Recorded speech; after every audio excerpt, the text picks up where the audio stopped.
ओम शांति। ओम शांति। ओम शांति। ओम शांति। ओम शांति। ओम शांति। अभी तक हम जो भी सुन रहे थे उस पिता परमात्मा की महिमा,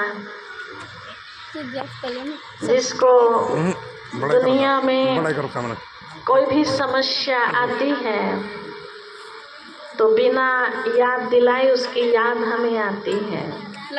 ऊपर से बहुत तपस्या की महिमा हम सब सुन रहे थे। दो चीजें होती हैं दुनिया में, किसी के बारे में कोई बात, किसी काम के लिए कोई बात हम सुनते हैं और दूसरा उसका प्रैक्टिकल अनुभव करते हैं। तो मौन तपस्या भी कुछ ऐसी ही तपस्या है। आज तक दुनिया भर में बहुत बार बहुत लोगों से हम सब ये सुनते आए हैं, करो तपस्या मिटे समस्या। केवल सुनते आ रहे थे, लेकिन प्रैक्टिकल किसी ने करके देखा। और जिसने प्रैक्टिकल करके देखा तो मेरा अपना अनुभव यही कहता है, शॉर्ट में, ऐसे तो बहुत लंबा है, कि अगर आप गूंगे से पूछने लगो कि गुड़ कैसा लगता है तो गूंगा क्या बताएगा? इतना ही कह पाएगा शॉर्ट में कि मीठा लगता है। उसकी महिमा नहीं कर पाएगा कि गुड़ के कितने अनेक फायदे हैं। तो मैं भी शॉर्ट रूप में इतना ही बता पाऊंगी आपको। दुनिया भर में हम सब ये देखते आए हैं, जब भी कोई समस्या आती है, चाहे वो तन की बीमारी की हो, चाहे परिवार की कोई बात हो, पड़ोसी से कोई परेशानी, किसी भी तरह की कुछ, तो हर किसी का इशारा उस पिता परमात्मा की तरफ होता है।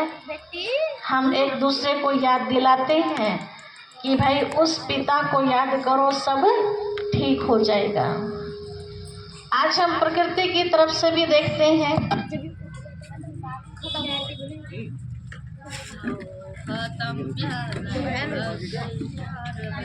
कुछ और कारण हो जाते हैं तो लोग यज्ञ करते हैं। कुछ लोग यज्ञ नहीं कर पाते हैं, क्योंकि यज्ञ जब करते हैं तो बहुत खर्चा होता है। तो कुछ लोग अपने घर में ही बैठ कर के उस पिता परमात्मा से दुआ करते हैं, हे भगवान, इतने किसान परेशान हो रहे हैं, इतने सब दिक्कतें आ रही हैं, आप इन दिक्कतों को समाप्त कीजिए। तो भी हम क्या करते हैं? तपस्या करते हैं। आज तक कोई कहीं मंजिल पर पहुंचा है, अपने लक्ष्य तक पहुंचा है, तो उसका भी हम आधार तपस्या ही कहेंगे। जब तक हम तपस्या नहीं करते, तपस्या का भाव अर्थ है तप करना, और तप करने का मतलब ये नहीं है कि आप बैठ कर के साधना कर रहे हैं। तप का मतलब है मेहनत करना, त्याग करना। तो जब हम जीवन के अंदर से कुछ बातों को त्याग देते हैं तो उसी को हम तपस्या कहते हैं। वो त्याग वाली कौन सी बातें हैं? जो हमारे जीवन में नुकसान पहुंचाने वाली बातें हैं, नुकसान पहुंचाने वाले कर्म हैं, उन सब बातों का हम त्याग करें और उस पिता परमात्मा की बातों को अपने जीवन में अपनाएं। इसी को तपस्या कहते हैं। तो यहाँ 6 तारीख से मौन तपस्या चल रही थी। मौन तपस्या का मतलब ये नहीं कि बिल्कुल बात नहीं कर रहे थे, बात कर रहे थे। जब ज्ञान सुनने लगे ना मुंजी काटने का, वो टाइम निकल जाने के बाद फिर हम चाहे कि वो प्राप्ति हम आज कर ले तो संभव है? नहीं है ना संभव। तो ऐसे ये वो समय चल रहा है। छोटी सी कहानी मुझे याद आ रही है, वैसे तो घड़ी बहुत तेजी से भाग रही है, 2 मिनट में मैं पूरा करती हूँ, इसलिए हम नहीं सुनाएंगे, क्योंकि हम आपके ही बीच में रहते हैं। जब आपको लगे कभी भी आप हमारे पास आ सकते हैं। तो एक बार बताते हैं, बंदर और बंदरिया एक पेड़ पर बैठे हुए थे। बातचीत कर रहे थे आपस में। बात करते करते कोई एक आवाज उनको सुनाई आई मुझे दिखाइए। और उस आवाज पर, उस शब्द पर बंदरिया का ध्यान गया। बंदर का ध्यान नहीं गया। जैसे हम भी आपस में चर्चा करते और कोई बात कर रहा हो तो एकदम से ध्यान चला ये क्या कह रहे हैं, ऐसे बंदरिया का ध्यान गया। और बंदरिया ने बंदर से कहा कि सुना आपने क्या ऊपर कह रहे हैं? तो बोला क्या कह रहे हैं? तो देखो कौन है। तो ऊपर मैना और तोता बैठे हुए थे, उनसे भी ऊपर। तो वो आपस में चर्चा कर रहे थे।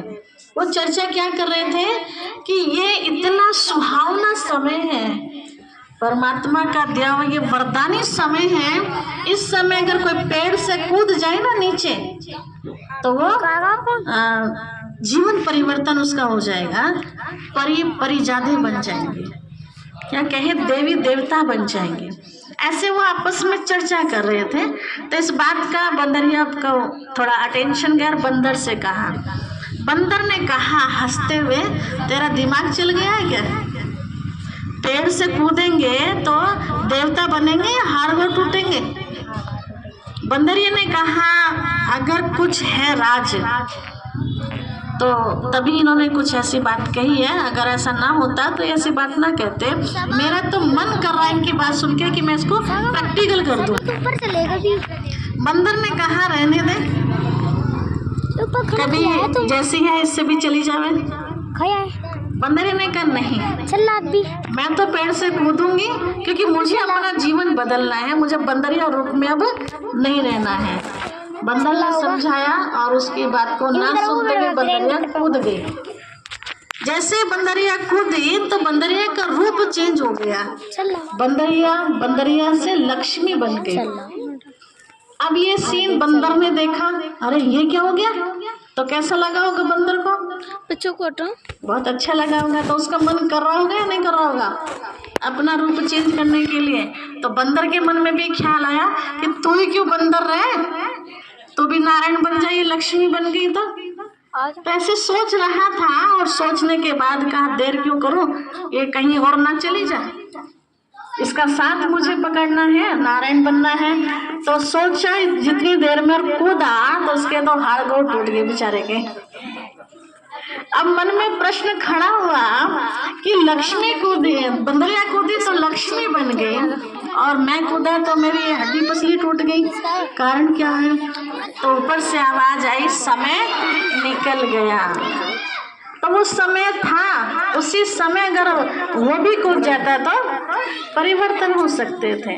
तो प्यारे भाई और बहनों, ये वही महापरिवर्तन का समय चल रहा है जिस भाग्य विधाता के बारे में हम सब सुनते थे, एक दूसरे को भी कहते थे, दुखी होके माथे में हाथ मारते थे कि भगवान ने पता नहीं हमारी किस्मत में क्या लिख दिया है। तो इस बात को हम सब अच्छी तरह से समझ ले, भगवान किसी का भी भाग्य नहीं लिखता है।